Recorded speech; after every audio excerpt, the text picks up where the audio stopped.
Assalamualaikum warahmatullahi wabarakatuh. Perkenalkan, nama saya Melia Ramadhani Putri, NIM 19017108. Baiklah, di sini saya akan menjelaskan tentang cara fiksi. Yang pertama, tokoh dan perwatakan. Selain alur, fakta yang ada dalam cerita adalah tokoh. Istilah tokoh biasa dipergunakan untuk menunjuk pada pelaku cerita. Tokoh merujuk pada individu-individu yang muncul di dalam cerita. Mengartikan kata karakter dengan sikap, ketertarikan, keinginan, emosi, dan prinsip moral yang dimiliki tokoh.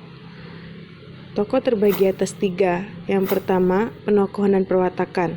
Penokohan adalah cara pengarang dalam melukiskan tokoh, sedangkan perwatakan adalah cara pengarang dalam menggambarkan watak dan kepribadian tokoh.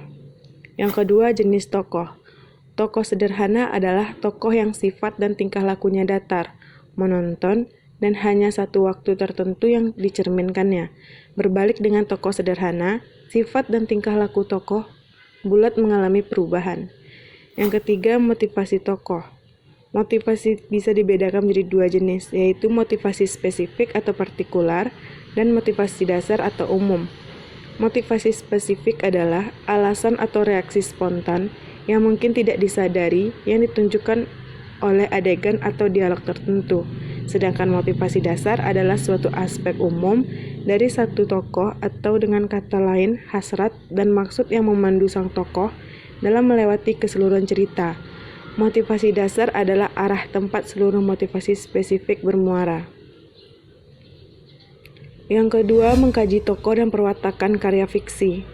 Ada beberapa langkah yang dilakukan dalam mengapresiasi tokoh dan perwatakan dalam sebuah teks prosa fiksi. Langkah-langkah tersebut adalah: yang pertama, membaca seluruh teks. Yang kedua, mengidentifikasi tokoh beserta perannya. Yang ketiga, menentukan hubungan antar tokoh cerita. Yang keempat, interpretasi.